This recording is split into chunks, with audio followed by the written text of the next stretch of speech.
Hello everyone, I hope you had a good coffee break. Now this is lecture number 10 on Avatamsaka Sūtra, and which is also session number 2 out of 3 sessions of all-day study intensive January 2025. So I'm going to pick up where we were in the morning. What we were doing is we are going through chapter 1 of Avatamsaka Sūtra, and we were trying to put out some names of the beings, which sounds quite familiar to us and relevant to our practice at this point. And then my goal today is I'd like to wrap up chapter 1.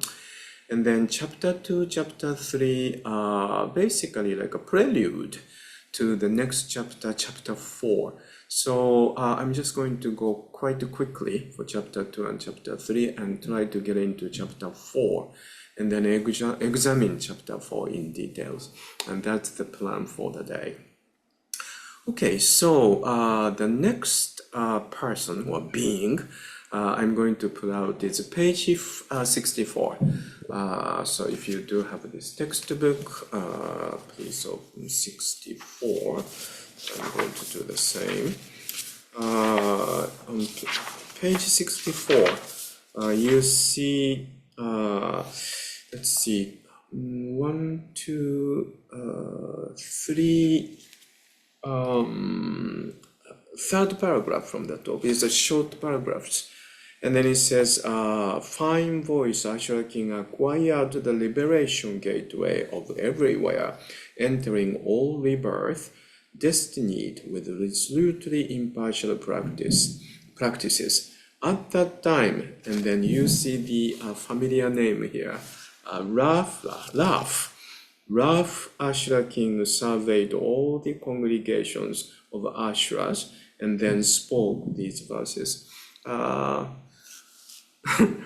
The reason it sounds kind of familiar is that I was talking about the origin of Vairochana.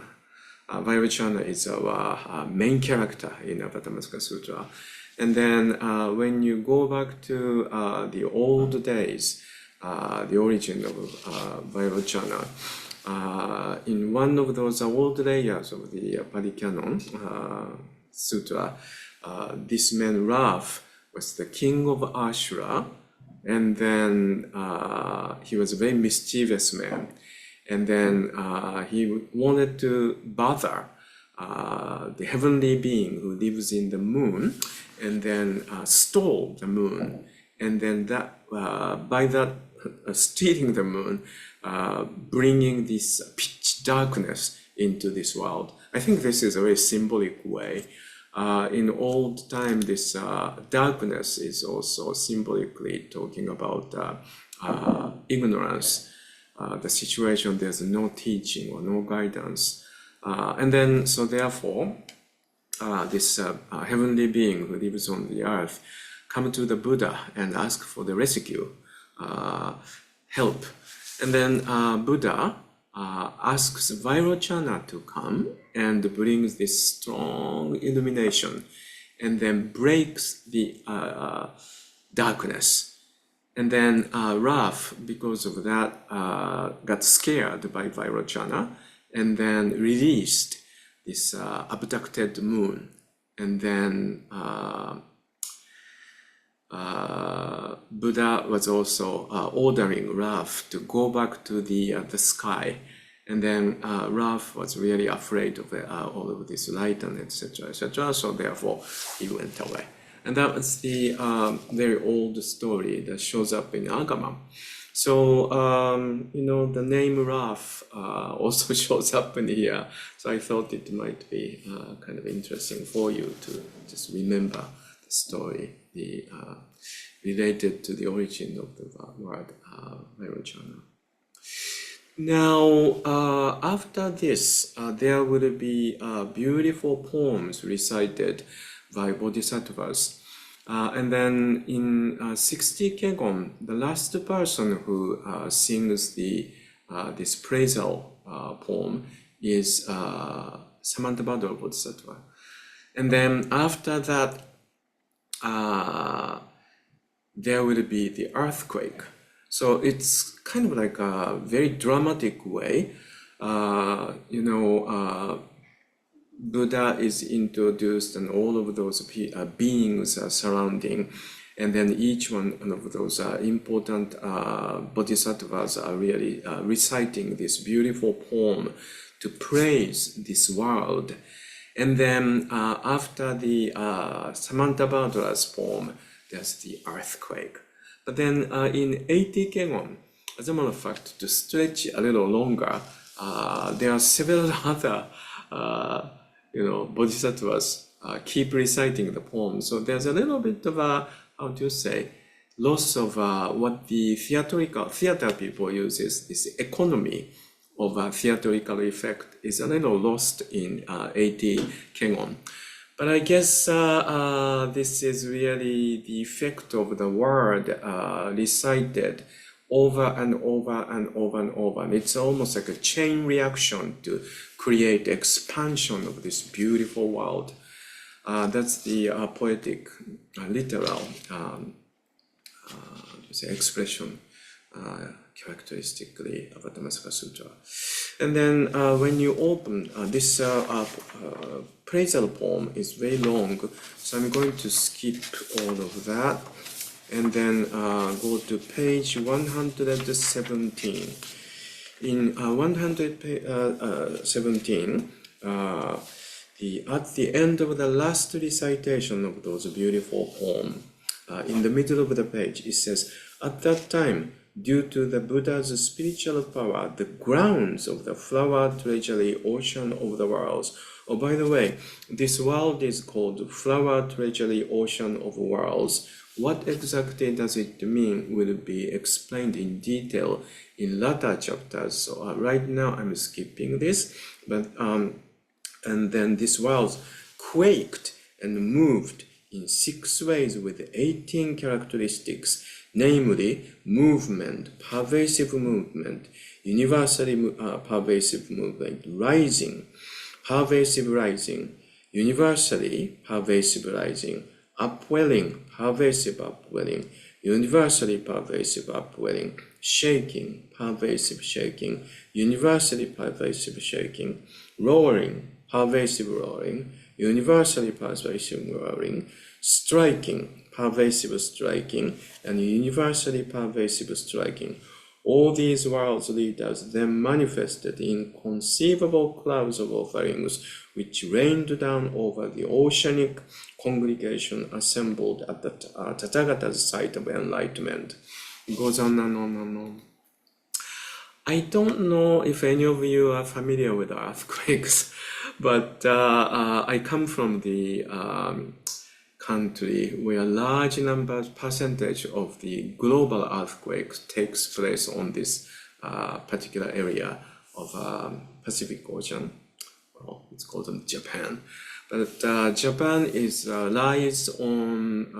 consists of over 3,000 islands, but all of these islands sits on several plate pushing back each other. So therefore, we are quite known to be the country of volcanic eruptions and earthquakes. So, in my lifetime, even though I don't exclusively live in Japan any longer, still, I do have a very strong memories about being in the middle of the earthquakes. And also, whenever I go back, at least I'm there for like 2 months, 3 months, and there's always some earthquakes. And it's really interesting to bring some people who really don't know what the earthquake is about and to Japan. I remember first time was 1985. I was with a friend of mine who has never experienced an earthquake, and we're sharing a bed room in the hotel. And then he was in his bed, and I guess I was at the desk and trying to do something to prepare for work. And then this man was taking a nap, and he started to say, please don't shake my bed. So I said, I am not shaking your bed. I'm actually sitting at the desk. It's something called earthquake. Then he freaked out. To us, those minor earthquakes are almost nothing. And also, ever since like a kindergarten, almost routinely we go through the drills in case of earthquakes. But these expressions they chose for earthquake here, it's quite interesting because obviously this was written in India, and particularly in northern India, they have lots of earthquakes. So they do know how earthquake actually is felt to the people.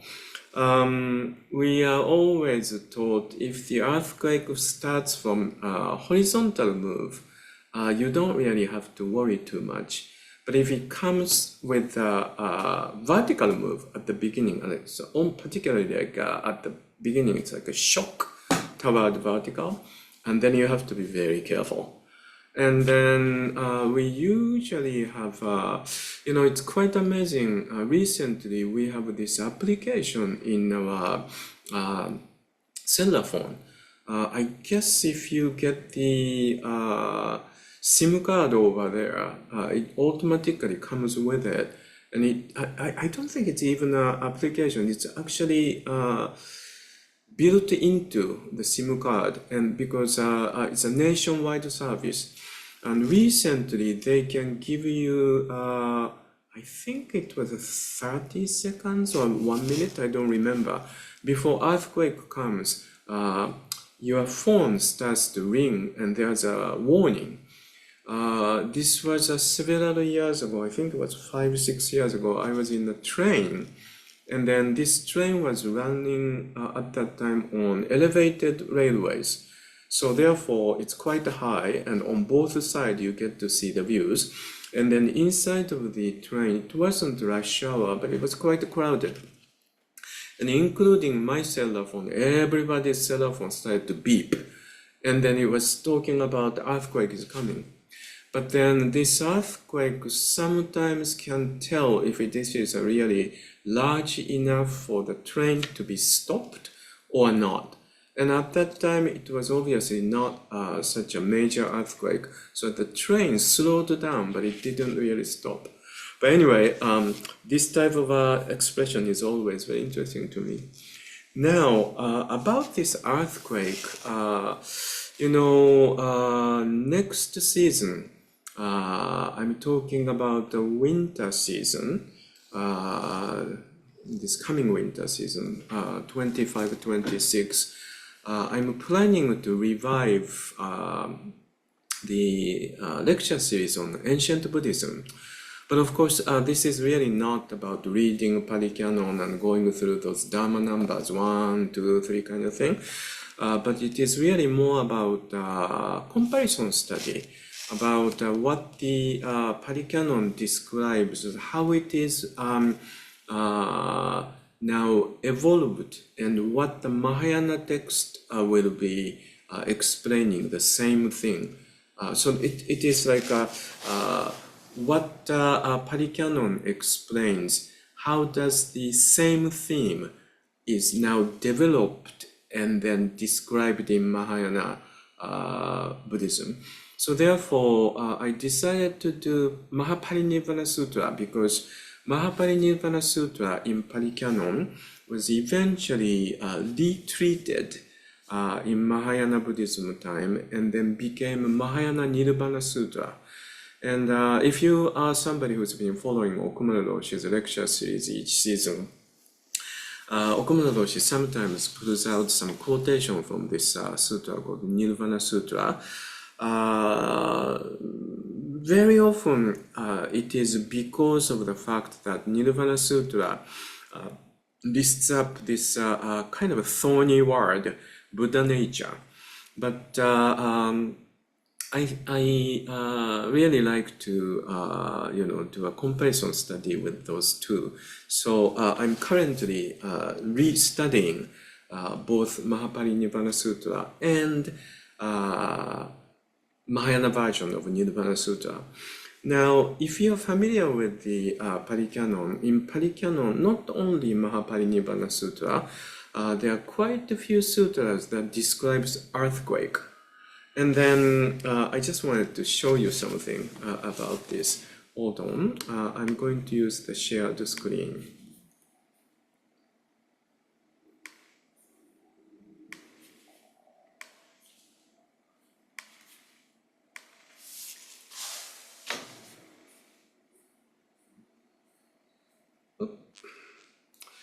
So I hope you can see this. Let me try to make it a little larger.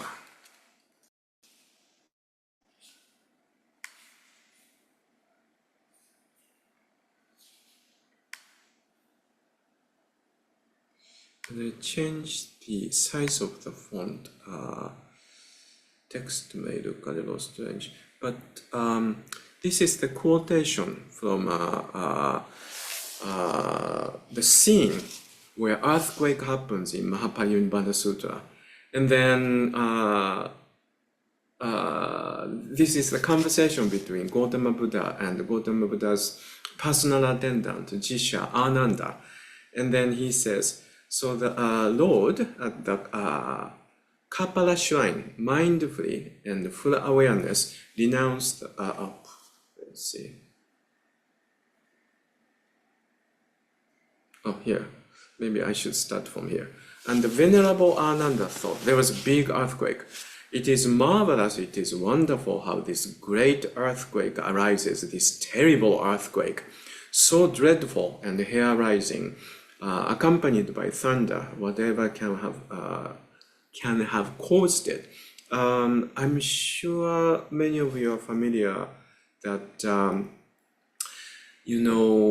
currently the most visual and then strongest clash between the two mantles is happening between subcontinent India. Sorry, I just have to put this back on somewhere.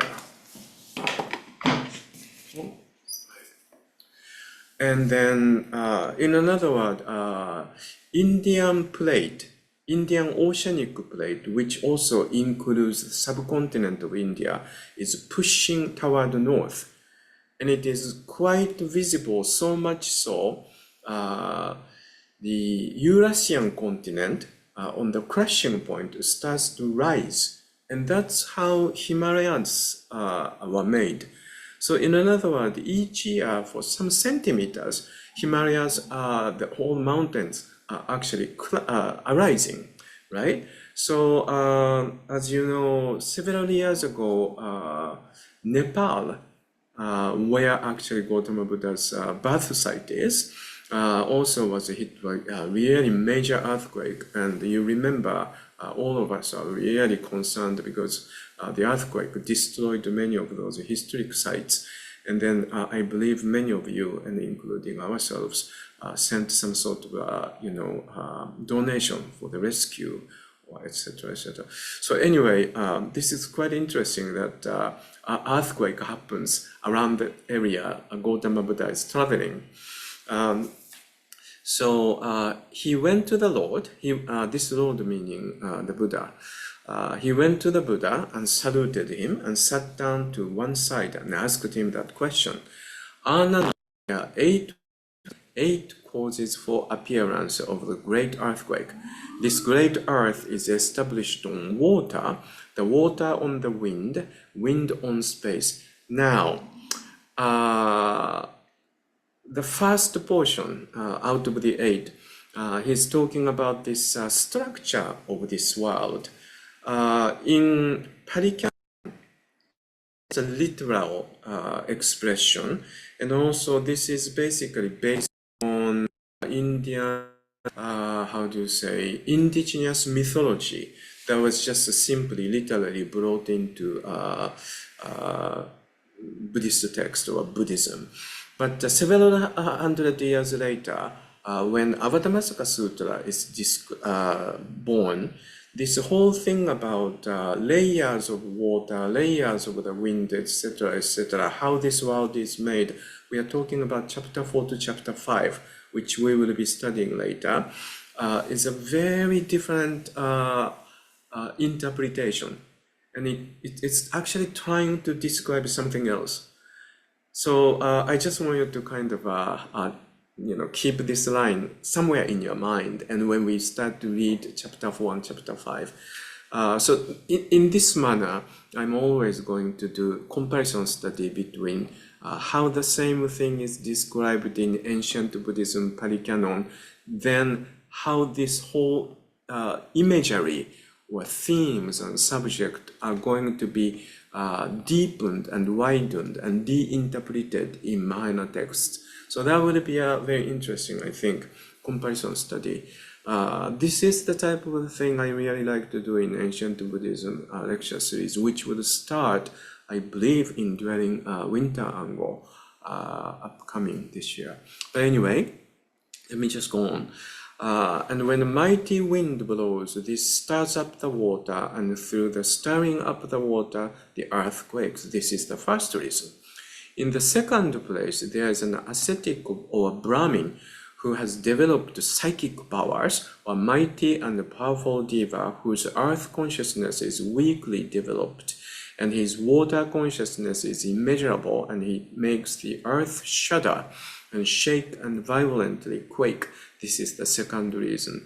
This psychic power is a part of those supernatural powers when you are highly developed arahat in indigenous Indian spiritual practices. People believed they will develop those. Now this sense of supernatural power also develops into and succeeded into Mahayana Buddhism, but the meaning completely changes. And you are probably very familiar with some koans about Issan, about this supernatural power. But again, that's going to be something I'm going to talk about some other time, but it's kind of nice to just point this out. Okay, so that you will remember this conversation as a comparison. Again, when the Bodhisattva, this is Bodhisattva, descends from two-seater heaven, mindful and clearly aware, into his mother's womb, then the earth shudders and shakes and violently quakes. This is the third reason. Now, Gautama Buddha's reasoning is now going into when someone like Gautama Buddha starts to appear in this world. And then he's going to start to talk about some very important life episodes on this kind of turning point. Earthquake starts to happen. And again, this Bodhisattva emerges from mother's womb, mindful and clearly aware. Then the earth shudders and shakes, violently quakes. This is the fourth reason. And then when the Tathagata gains unsurpassed enlightenment, then the earth shudders and shakes and violently quakes. This is the fifth reason. Of course, I don't think Gautama Buddha himself said that, but this is several hundred years after Gautama Buddha dies. That kind of almost like a mythological, superstitious kind of expression to symbolically talk how important and earth-shattering importance of Gautama Buddha's very important portion of the life. This becomes almost like a fixated expression during the Abhidharma time. And then, so therefore, this portion is obviously not really coming from the original story or old layers of the sutta, but it is kind of ornamented in latter years. But I think you probably have heard about this because it became so much so as the expression. And then, Next one, again, when the Tathagata sets in motion the wheel of Dharma, then the earth shudders and shakes, violently quakes. This is the sixth reason. Again, when the Tathagata, mindful and clearly aware, renounces the life principle, then the earth shudders and shakes and violently quakes. And when the Tathagata gains the Nibbana element without remainder, then the earth shudders and shakes and violently quakes. This is the eighth reason. These, Ananda, are the 8 reasons, the 8 causes for appearances of great earthquake. Ananda, these 8 kinds of assemblies, this is not the earthquake portion, but it's changing the subject. But anyway, this earthquake, in ancient Buddhism, it's almost like a stereotypically talks about what are the most important turning events,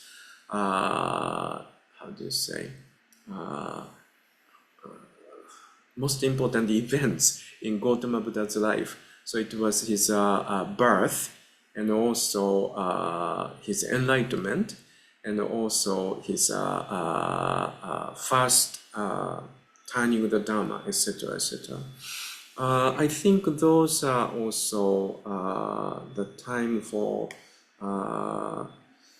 even now we do have sort of ceremonies and celebrations and doing some sort of Dharma events for commemorating these events.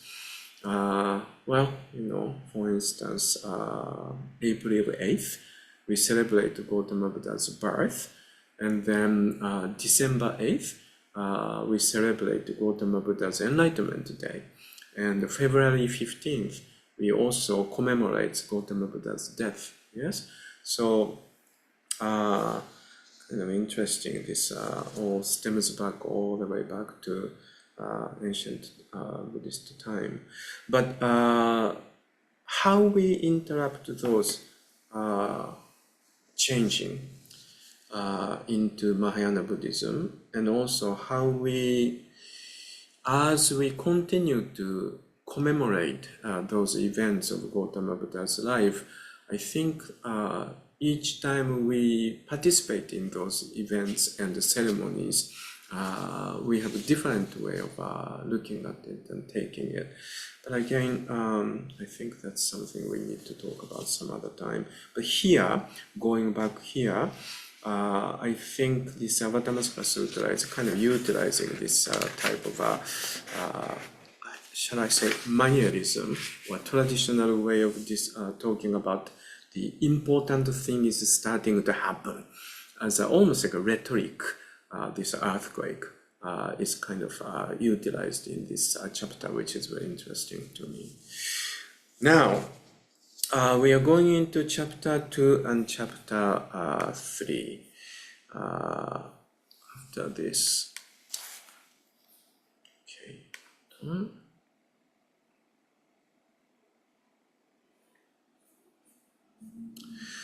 Chapter 2. This is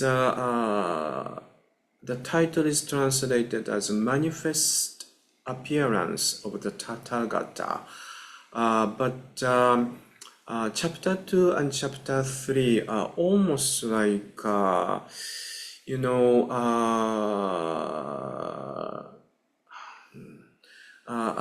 already showed you the structure between 60 Kegon and 80 Kegon. And then 80 Kegon is a much more expanded expanded version of 60 Kegon. And in 60 Kegon, this is the beginning of Vairochana chapter. And then, so therefore, in chapter 1, you set up the, first scene. And the next thing what happens is the main speaker, shall we say, or leader of the speaker, or leader of somebody who expound the teaching in Avatamsaka Sūtra is Fugen Bosatsu, Samantabhadra Bodhisattva. So to prepare Samantabhadra Bodhisattva's entrance scene meaning before he really starts to talk, there's some kind of dramatic effect is inserted into this sutra, which is chapter 2 and chapter 3. So in another word, in a theatrical composition, this is like a prelude to the important scene coming up. Earthquake happens, and then there's a prelude starting to be playing, and then eventually at the end of chapter 3 and the beginning of chapter 4, Fugen Bosatsu, Samantabhadra Bodhisattva is going to go into the samadhi meditation or zazen, and then eventually he stands up or comes out of the samadhi, comes out from a zazen practice, and then he starts to talk.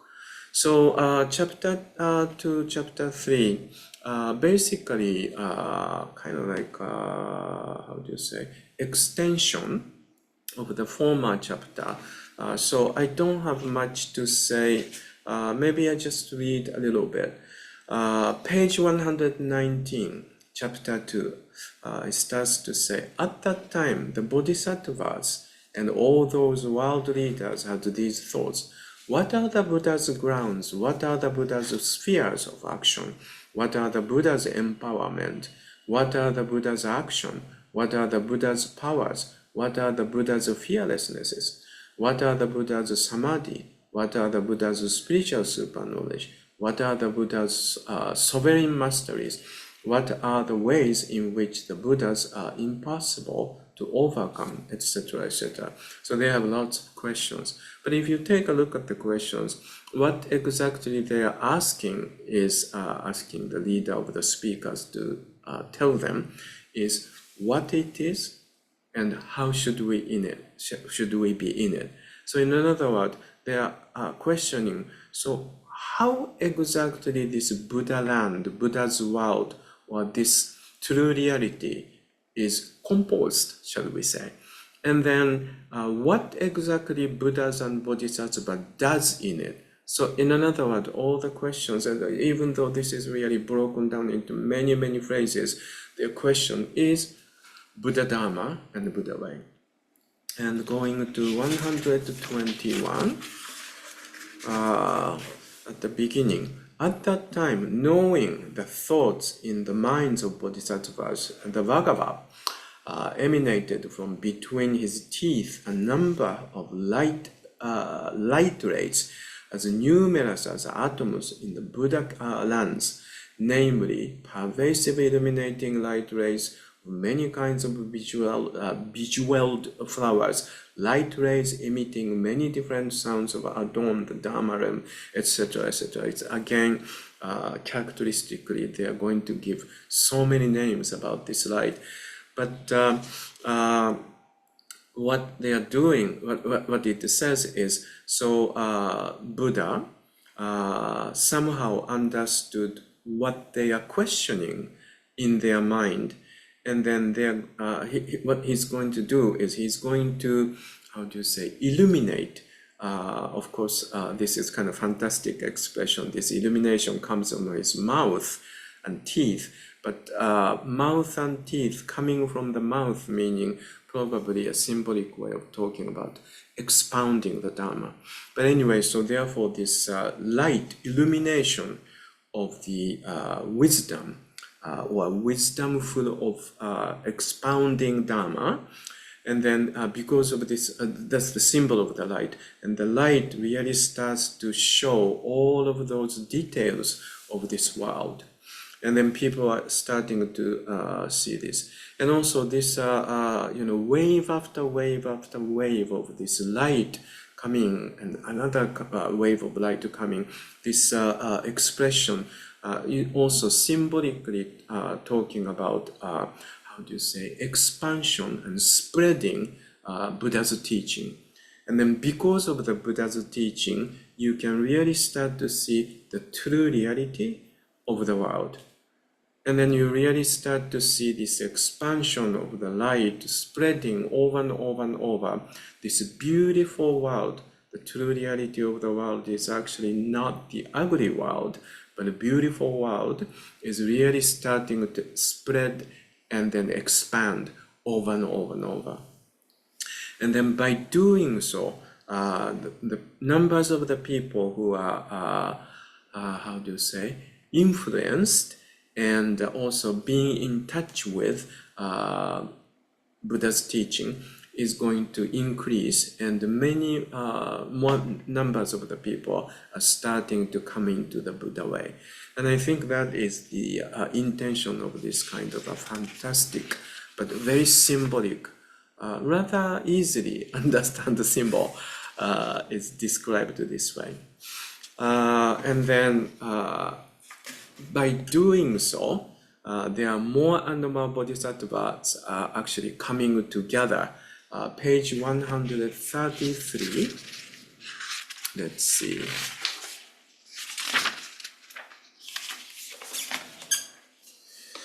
I'm sorry, I have to bring this book in front of me. At that time, I'm reading almost 1/3 from the top of page 133. Okay. At that time, from within the light rays of those bodhisattvas, these simultaneously arose voices which spoke these verses. And then these people are starting to talk about, how do you say, heart-opening, heart-warming poems. They are going to start to express and recite. From within these light rays come forth wondrous voices everywhere, pervading all the lands of the 10 directions, proclaiming the meritorious qualities of the sons of the Buddha and their ability to enter the marvelous path of Bodhi. For an ocean of kalpas, they tirelessly cultivated the practices and enabled suffering beings to gain liberation, doing so with minds that are never inferior to or weary. Those sons of Buddha well entered these skillful means. They cultivated all the countless and boundless skillful means without exception, doing so throughout the ocean of all kalpas, of all the Dharma gateways. There are none they have not entered, even as they constantly proclaim the quiescence of their nature. They have completely cultivated the utmost all the vows of all Buddhas of the 3 periods of time, and then thereby benefited all beings, even as they personally practiced pure action. Goes on and on and on. And then page 134. This time, Buddha, Buddha's 32 marks, and one of them is he has this little bundle of white hair in between eyebrows. And from there, now, he beams the illumination. And then again, he's going to start to illuminate more and more, wider and wider Buddha land. The description starts from the middle, right after the verse portion on page 134. Page 134. At that time, because the Bhagavad wished to cause the entire great assembly of Bodhisattva to acquire the spiritual powers of the Tathagata's boundless sphere of action, he emanated light from between his eyebrows. This light was called the light of all Bodhisattvas' wisdom, everywhere brightly illuminating the treasuries of the 10 directions. Long name in translation. In form, resembled a cloud of lamps emanating the colored light of jewels, which everywhere illuminated all Buddha lands of the 10 directions, thereby causing the lands and beings in them to all be clearly revealed. And then this beautiful operatic, fantastic prelude, and then prepares Samantabhadra Bodhisattva's entrance, grand entrance It's very operatic structure. And then it goes into chapter 3. This is a very long portion of the collections of poems. But in chapter 3, finally, our leader of expounding the Dharma in Avatamsaka Sūtra, Fugen Bosatsu, Samantabhadra Bodhisattva, first goes into, first he has to sit zazen. This is always the reason we start from the zazen every morning. And then, for instance, when we speak, we have to speak from the Dharma. So therefore, we first sit, and then from the quality of the sitting, we also talk. So, this is the almost like our principle. In almost all of those Buddhist texts, when someone is starting to speak, before that, this person, speaker, is sitting zazen. Particularly Gautama Buddha. In Gautama Buddha's teaching, Gautama Buddha is meditating, sitting zazen before he talks. So again, this is also brought into Avatamsaka Sūtra. Now, this is also part of the prelude to chapter 4.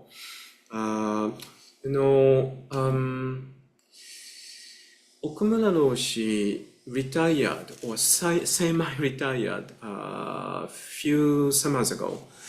But since then, before that, he was always offering Genzoe in May and November in Sanshinji.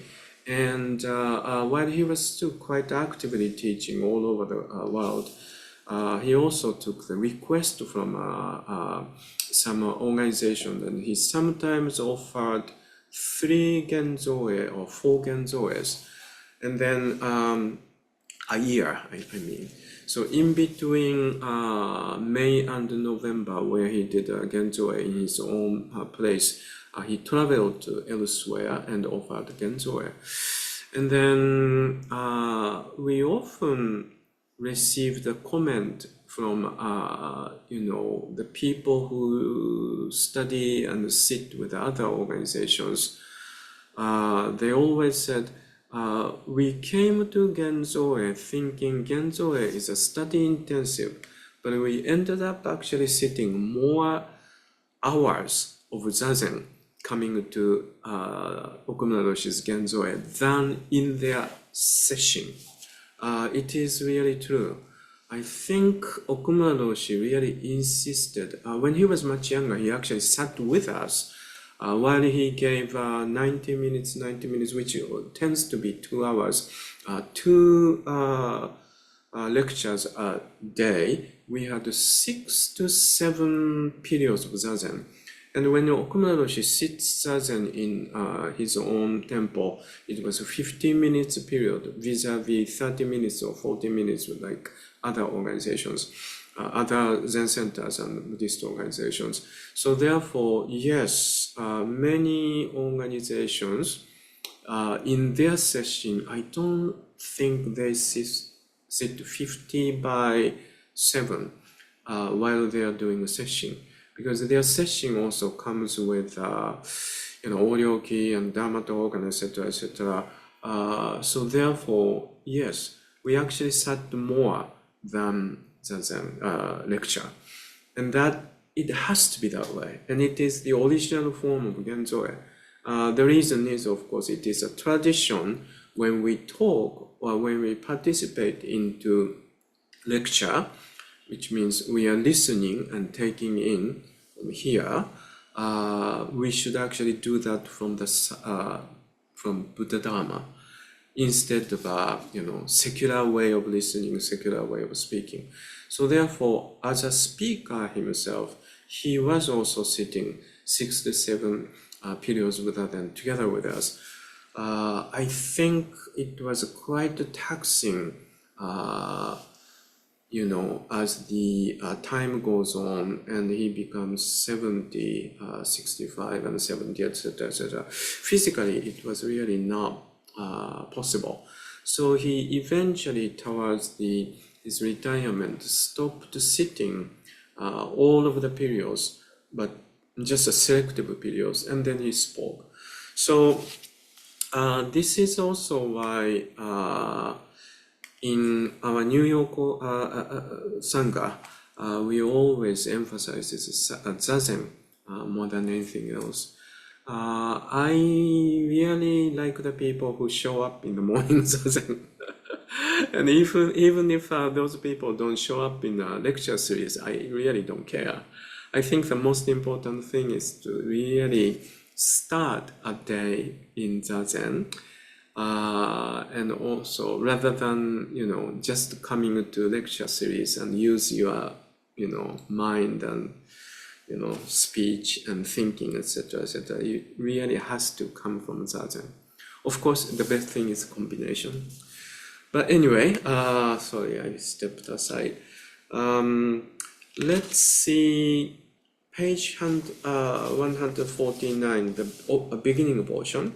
At that time, chapter 3 is also titled as the samadhi of Samantabhadra, just like Samantabhadra is going to speak, but before that he has to sit. Yes, so therefore that's the title of the chapter. At that time, Samantabhadra Bodhisattva Mahasattva sat down in front of the Tathagata on a lion throne atop of lotus flower dais, and aided by Buddha's awesome spiritual powers, entered the samadhi. This samadhi was called the Vairocana Tathagata Galupa body of all Buddha samadhi, by which one enters the uniformly equal nature of all Buddhas and becomes able to reveal their many reflected images throughout the Dharma realm. It is as vast and unimpeded as empty space of all the eddies throughout the ocean of the Dharma realm. There are none that do not enter into it. The depiction is fancy, but I think it is the depiction of, and so therefore it may be a little misleading if I say so, but this is the world of Shikantaza. In another word, the world of Shikantaza, just like Gautama, not Gautama Buddha, Dogen Zenji says, it's like an opposite world of our secular world. And then, by the way, this English translation of Issan Nyorai Jozozo Zammai this is the name of samadhi, is translated as a Vairocana Tathagata Galupa body of all Buddha samadhi. I'm not sure if it's a correct translation, because original word is Nyorai Jozo, and then this Nyorai Jozo is translated Tathagata Galupa. And this is a little misleading to use this word Tathagata Galupa here, because Tathagata Galupa is often linked with more Atman inclined, diversion of correct Dharma, which somehow started to become very popular several hundred years after Gautama Buddha died, and it still somehow persistently exists in Dharma world. But I think in Avatamsaka Sūtra, what they try to say by Nyorai Jozo, Nyorai Tathagata, Jo is pure, Zo is, you may say Galupa. It is possibility for people to be able to see the true reality. The original word of the origin of this word, which eventually becomes a Chinese and also Japanese and translated as a Buddha nature, is actually has nothing to do with something static or noumenon. The origin just simply hints that all of us are actually made by the Buddha. It's a part of manifestation of the Buddha. And also, therefore, all of us has a possibility to be able to recognize it. And that word somehow on the process of developing and also translation became Buddha nature, and for some reason or another, it was really started to regarded as some kind of a noumenon. And then so Atman-based idea of Buddha's teaching, those group of the people started to kind of treat those words as something static. And by Dogen's time, and people like Dogen or Nyojo are really starting to be sensitive about this usage of the word Buddha, Buddha nature, and trying to point out the risk of misunderstanding through that word. I think we should kind of not to take in this word Tathagata as a translation here. But what the sutra itself is really trying to describe here is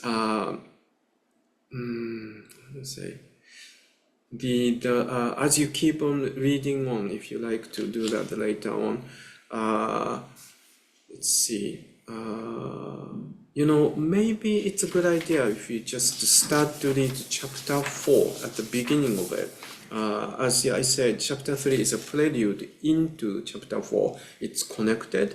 So please open page 157. And then chapter 4, now finally, is the formation of the worlds, which was the question about those bodhisattvas who gathered, and they were starting to question.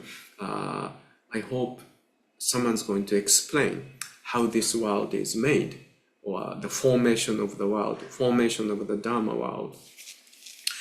But anyway, that's the title. And then at the beginning it says, at that time, aided by Buddha's spiritual powers, Samantabhadra Bodhisattva Mahatattva everywhere contemplated the oceans of all worlds, oceans of all beings, oceans of all Buddhas, the ocean of the entire Dharma realm, oceans of all beings' karma, the ocean of all beings' faculties and aspirations, ocean of all Buddha's Dharma wheels, ocean of all three periods of time, the oceans of the vow power of all Tathagatas, and the oceans of spiritual transformations of all Tathagatas. Then, having contemplated in this way, he told all the bodhisattvas in oceanic congregation at that time, at that site of enlightenment. So in another word, it's a little, in English translation, it's a little hard to understand, but Samantabhadra sits zazen, and then he is sitting zazen, and this opening portion of chapter 4 is basically describing what's happening in the world of Shikantaza. In another word, they are talking about entire world. It says he's contemplating on entire world, contemplating entire being, and observing, mindfully observing, contemplating all the Buddhas and what the Buddha did and what the Buddha taught, their Buddha's wisdom. And then he comes out of it, and then from that world, in another world, world of Shikantaza, world of Zazen, he starts to talk. In other words, in Shikantaza, in our type of Zazen, this English word contemplating is a little misleading, but what we are doing is we're just sitting and we basically welcome everything, push away nothing. Isn't that what we are doing? When we are sitting, many things comes, not only to our sensory system. Let's say, I don't know where you are sitting, but for instance, if you are sitting in your own apartment, if you have a window, while you are sitting, there's a light comes, and also there's a little bit, for instance, if I'm sitting in my living room, light comes in as the day goes on. After the first opening bell of the zazen starts, we have 15 minutes. And during the 15 minutes of the morning time, sun starts to rise, so therefore light starts to come in through the window, and it constantly changes, and with the light, the hints of the green from the patio or along the window side starts to come in, so there's a sense of color, sense of light, all of that is going to come. But we are basically sitting with all these sensations. In another word, we are basically sitting, contemplating with everything that comes. And also everything comes within ourselves as well. There are thoughts, memories, opinions, feelings, etc., etc. But we don't get caught into it. We don't really engage with it. So therefore, everything is happening, and everything, we may use the word, we are observing all of that. And then each time something tries to capture us, we remember what we learned, Buddha's wisdom, and then we bring ourselves back into that, I don't know how to describe, except for just back into looking at the white wall. So in another word, this is very different from what we usually describe, but it's a very Avatamsaka way, kind of fancy way of describing what's happening in zazen. And then out of that, he comes out, and then he starts to talk from the world of zazen, from the world of, shall we say, Buddha Dharma. It's a little strange, but from the side of the Buddha Dharma, instead of from the side of our mundane secular way. So I think this chapter 2, chapter 3, even though it's a basically, what's the word they usually use, buffer, something to just, insert in to connect with the next stage. But as it is, it's quite interesting, I think. But the main portion, the Avatamsaka Sūtra, is really starting to talk about, is starting from chapter 4. So in chapter 4, finally, Samantabhadra, in another word, is going to respond to all the questions in detail. So this portion is quite long, and also there are lots of interesting portions coming up. So let's go in like one by one. Okay. So 155. It starts, and then sons of Buddha, the pure knowledge possessed by Buddhas and Bhagavats, by which, by the way, Bhagava is blessed one, and I think blessed one, this word Bhagava is a very old word preceding, Buddhist time, as I mentioned earlier, and also as an English, blessed one is a part of the epithet of Shakyamuni Buddha later on, right? Very often we say blessed one. Yeah. But anyway, by which they know the creation and destruction of all oceans world is inconceivable. The knowledge by which they know the ocean of all beings karma is inconceivable. The knowledge by which they know the ocean of everything established throughout the entire Dharma realm is inconceivable. The knowledge by which they speak of all boundless oceans of Buddha is inconceivable. The knowledge by which they penetrate the ocean of all aspirations, understandings, and faculties is inconceivable. I guess if I keep reading, it takes too much time. So, what this is really talking about, from page 157 to 158 and 159, they are talking about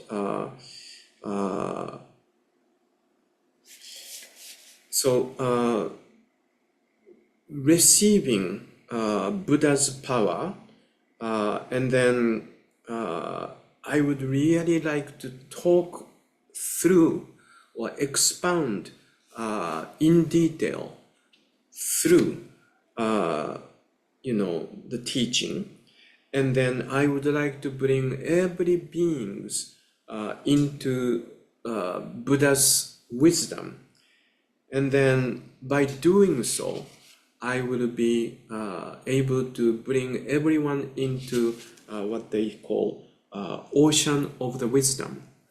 So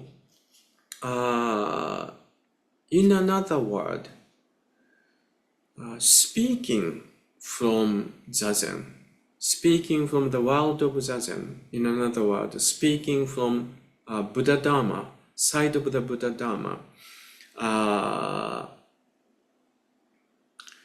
in Lotus Sutra's word, there is the word called Kaiji Gonyu, and this is actually quite in sync with the Lotus Sutra's Kaiji Gonyu. It's almost like Avatamsaka Sutra's version of Kaiji Gonyu. Let me write this down.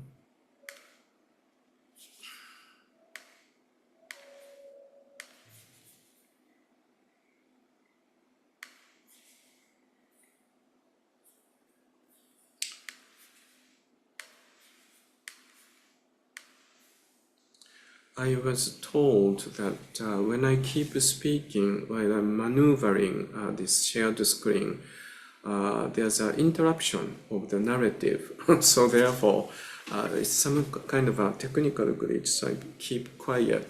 But anyway, Kaiji Gonyu.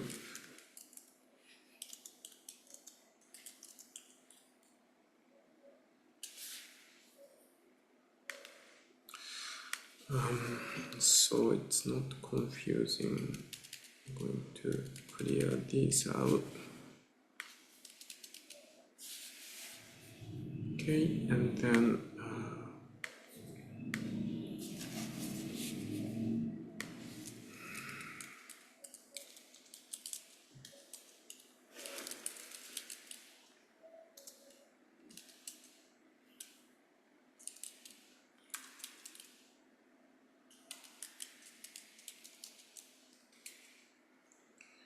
I think most of you and most of us are more familiar with Lotus Sutra than with Avatamsaka Sutra. So you may remember, as this is a very important portion of Lotus Sutra, and not only Okumura Roshi, many teachers tend to, I don't know if case with American teachers, because American teachers are studying Lotus Sutra with the translation. But in Japan, when I go to lecture series of Lotus Sutra, without a fail, this portion is talked about. This portion is says something like all of the Buddhas appears in this world for just one reason. And this one reason is they really like to do, they really need to do, they vow to do Kaiji Gonyu. And for that purpose only, they appear in this world. And that's a very famous line. So what to do is Kai is, let's see, maybe I can just break this down one by one. The first one is Kai is open. Open meaning, well, open the world of Dharma. Most of us, I'm talking about this one, let me just cover this. If you are never really having any kind of opportunity to have a contact with the Buddhist teaching, entire life of yours, you are basically living with a very kind of standardized secular system or secular value system, which means larger, richer, better, and happier, you know. And then you hardly ever come to like blessed opportunity to question that. And the whole world is basically running around it. And of course, the opposite side is, of course, greed, anger, and ignorance. So, as Gautama Buddha's teaching says, most of the time, this whole world is run by those three poisonous mind: greed, anger, ignorance. Looking at the whole world, well, I've been looking at the whole world in the last 60-some years, ever since I became aware as a child. And it's always so, I think. But in your internal life, for some reason or another, you encounter Buddha's teaching, and you this teaching pointed out. Can you see it? Can you see it? This is really run by that. But as a matter of fact, from the true reality point of view, it may be different. So this is like a really opening into different world. So yes, this opening is an opening into, the teaching. And then this next word, ji, is to show. So you open the door and show this. See? Can you see it? If you can't, I'll explain it to you. And then by doing so, you actually come to the point of, I really recognize it. This go is also in Japanese pronounced as a satori, but it is really, verification. You really verify what I just learned is really true. Outside of this constantly running mind of greed and anger, ignorance, if you just start to question this mind and let that mind go, even just for a moment of it, you kind of crack into this sense of, actually it was really just a point of view from my own personal mind, which was just fixated on because of this education, programming by the society, education, culture, language, etc., etc. And then suddenly you verify, there's a different way to look at this world and different way to be in this world. So that's go, verification. And then by doing so, you enter into that side of true reality, which is actually the true side. So, Kaiji Gonyu. So if you keep reading this 157, 158, all the way to 159, what's happening in Avatamsaka Sūtra here is, Avatamsaka Sūtra's way of talking about this Kaiji Gonyu. What exactly does Bodhisattva does in this world, or Samantabhadra does, or Bodhisattva does, or what exactly we need to say, we need to do. Or in another word, it's our vow, shikuseigan, those four-liners of Bodhisattva vows we often recite at the end of lectures, at the end of as a closure of some event. And then those vows basically can capitalize as Kaiji Gonyu. You really like to observe everything, and then by mindfully observe everything and make an assessment, that creates prajna, and also understand taught prajna. And then by doing so, you also need to show the teaching, either your action or speech, whatever the way. There are some really blessed people like Okumura Roshi, who's really skillful for writing. He can actually write those teaching and spread through. And some people are really blessed with the speech, and they can actually talk about this teaching as much as possible. And then eventually bring the beings into, enter into the ocean of the prajna. So that's the vow, that's the wish, that's the inert something just organically comes as a wish and vow. So in another word, this is the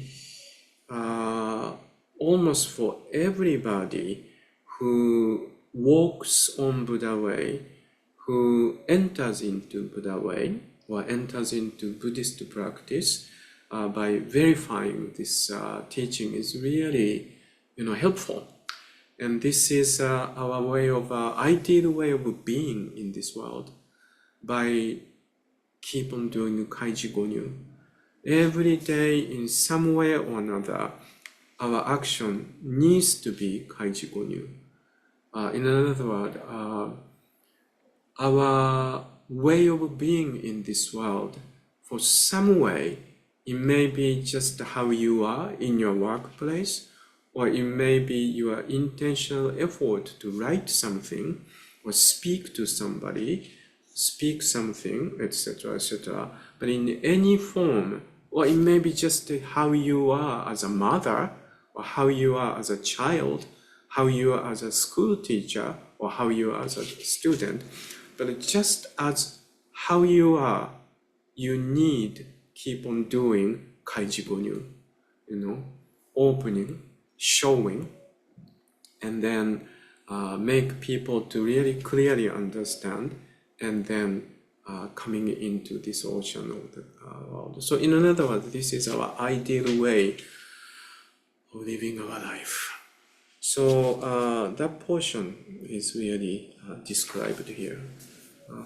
So I find many portions of Avatamsaka Sūtra is quite in sync with Lotus Sutra, reasonably so, because I'm sure Prajna Paramita Sutra, Lotus Sutra, Avatamsaka Sutra is sharing those inspirations, at the full swing as a movement of, Mahayana Buddhism coming in. Now, next interesting portion, I think I may have to start to speak, but conclude in the next session, is page 160 to page 161. Now, Avatamsaka, Fugen Bosatsu, Samantabhadra Bodhisattva, is starting to expound or explain the world he himself observes. And then you really have to recognize again, over and over and over, he's speaking from coming out of a deep samadhi. In another word, it's a kind of fancy way of saying that, but after sitting shikantaza, and then sitting zazen, and then he's talking from the side of Buddha Dharma, not from the secular side. So it's a little difficult to understand. But let me read this portion first, so that we can continue to talk about this. Page 160, towards the end of the page, after verse finishes, prose starts. Yes? And then it says, at that time, Samantabhadra Bodhisattva Mahasattva addressed the great assembly, saying, Sons of the Buddha, regarding the ocean of the world again is this world, Dharma world, there are 10 matters of which all Buddhas of the past, present, and future have spoken, now speak, will speak. What then are those 10? They are as follows. Remember, Avatamsaka Sūtra is the type of the sutra speak in the number 10, yes? I explained the significance of the number 10. It's a symbolic way of talking about the complete. Okay.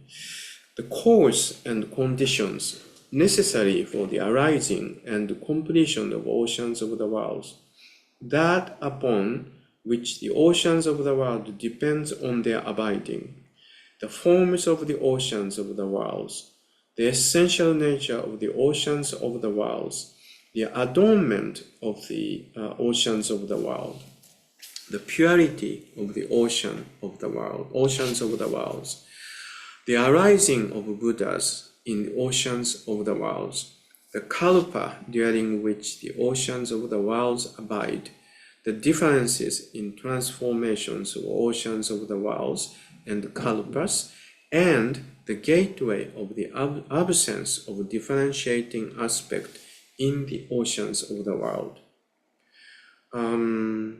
It's very complicated, I think. But I'm going to just rephrase what we just read, okay? So Samantabhadra Bodhisattva is saying Buddhas are always talking about one thing, what it is and how to be, yes?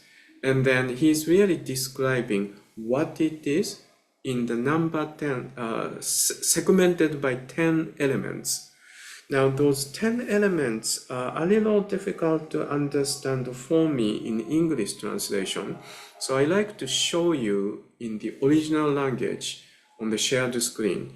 And also, I find a 60 kegon way of description is much clearer than this 80 80 version of kegon. So I did a comparison chart. So let me show you on the shared screen, okay? So hold on. I think this is not the one.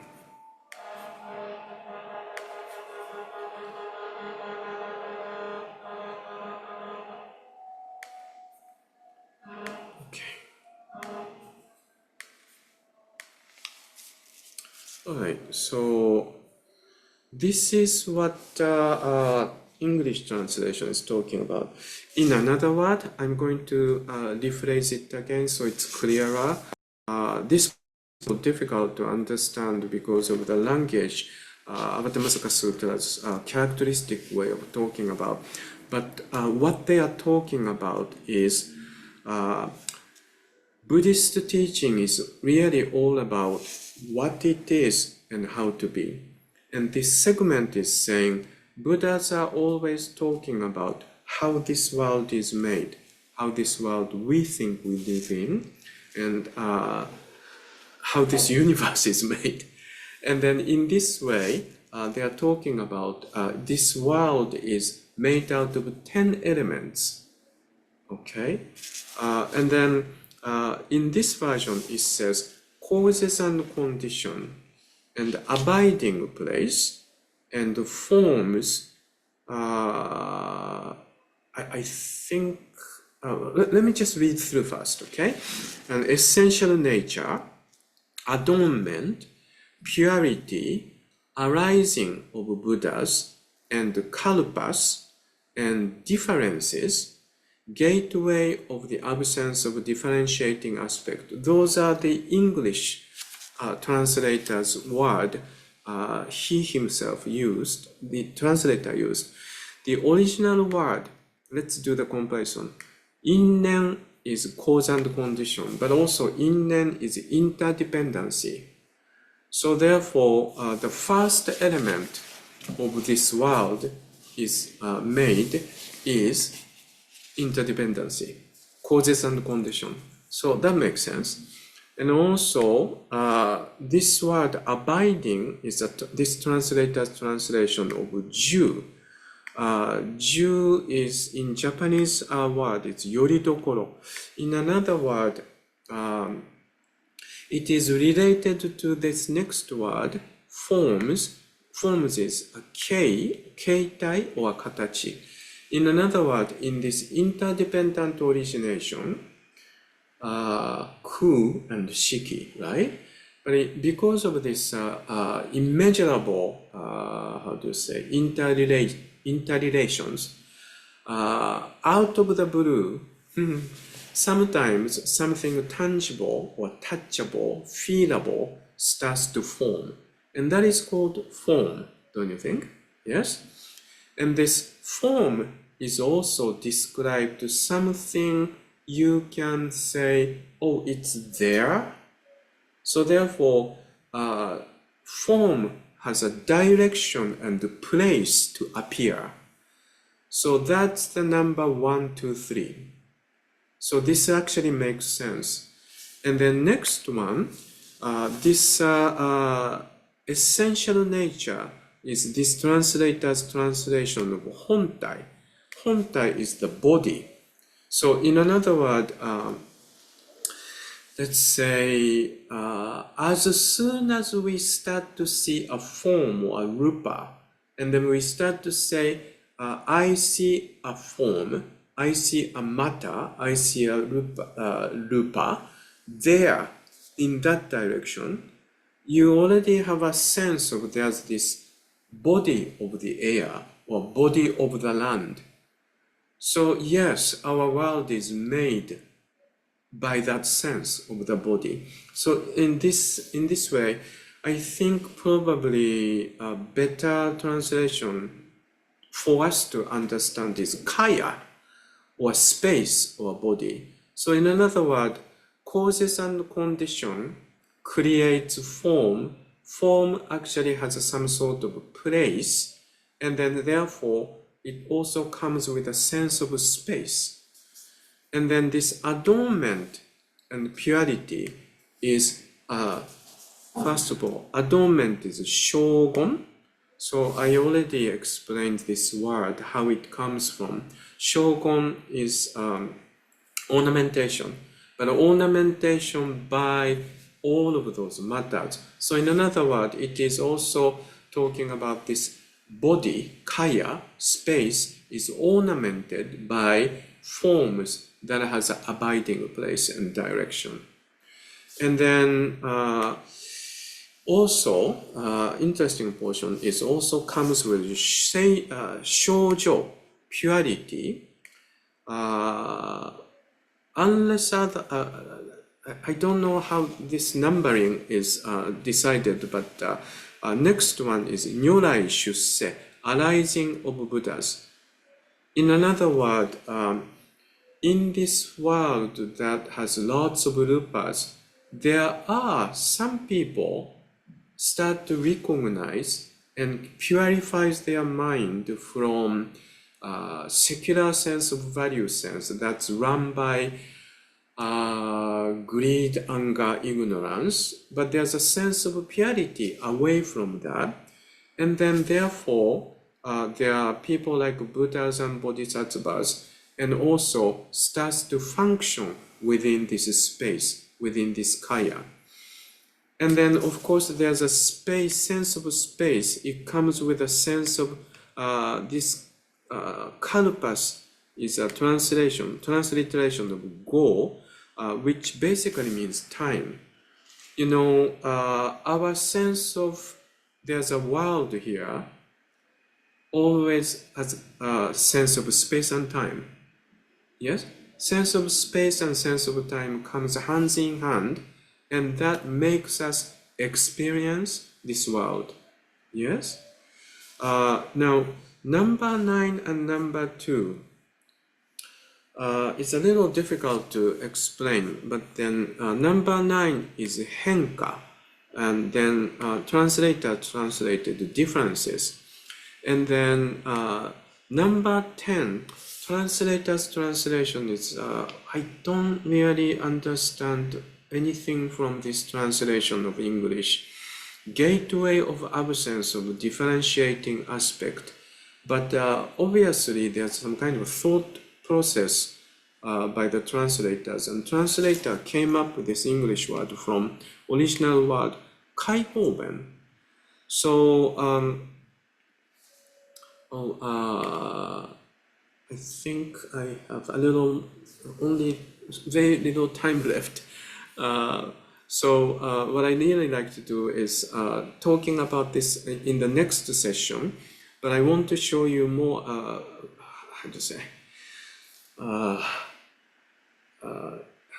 comparison chart from 60 Kengon, which is much more clearer. So I don't know how to show this on shared screen, but maybe I'll make it smaller so it comes side by side. Gosh, I hope this is interesting for you. It is very interesting for me. But in version, the world is explained made out of these 10, but the first one is word. This word is most possibly translation of Namarupa. And this makes so much sense to me. Because what this sense of the world starts from the moment I establish my sense of I vis-a-vis something I'm experiencing as outside of me. And then first thing that happens is I give a name to it. Say, that's outside of me. That's also a name. And for instance, if I have a book here and I say, that's a book, that's already I separated between me and the book, and that is called Namarupa. Yes? So it's the beginning. And then it goes into causes and conditions, that's interrelated origination. And then yoritokoro, ju, abiding, I already explained. And then forms, rupa, matter, anything tangible, and then kaya, and then adornment, purity, arising Buddha, and then it goes into kalpas. So in another word, here they are talking about the space and time, and also recognition of the world and recognition of space, recognition of time is basically made by my sense of static, a sense of I vis-a-vis things around. And that way, I create my world. And this way, world is always created.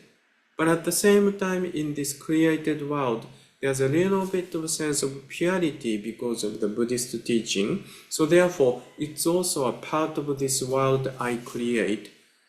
Yes? And in another word, if I create this world of mine with the purity and the Buddhas and Bodhisattvas, this world is not completely dirty, completely world of suffering. It's a beautiful world. In another word, even in the middle of the suffering, I can see the beauty of this world or merits I receive from this world. And then, finally, towards the end, it comes with this word, kaihoben. So therefore,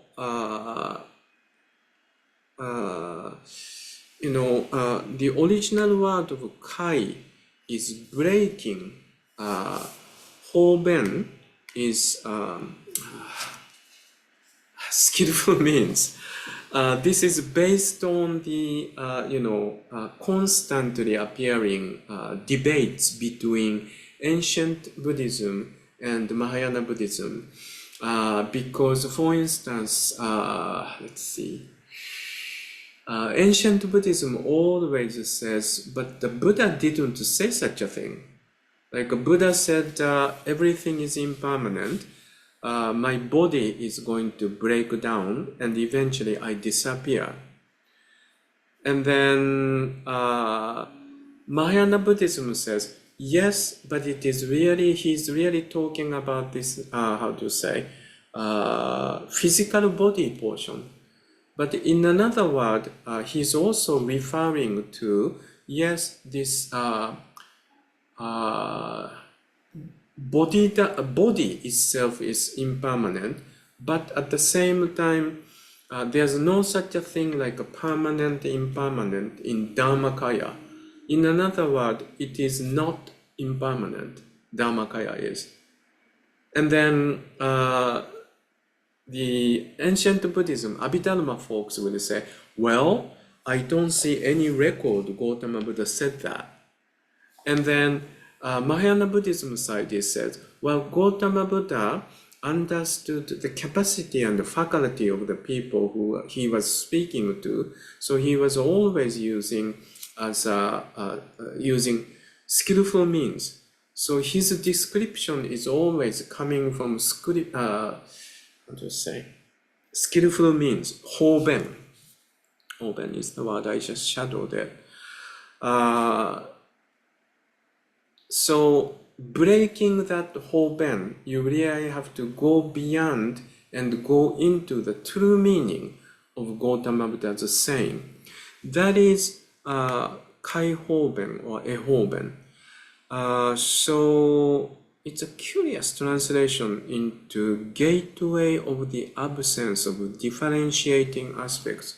Well, that kind of makes sense, but it requires lots of explanation. You know, this is the type of the things I really have to point out between Mahaparinibbana Sutra, the Paricanon version of ancient Buddhism of Sutra, vis-a-vis Mahayana's version of Nirvana Sutra. And I think this is very interesting, I hope. It is interesting to me. But anyway, I really like to talk about this a little more in detail, but I have to wait until for the next session. Now we have time for lunch break. So I'll see you in about an hour, and then we conclude today's session. Okay, thank you very much. I'll see you in a bit.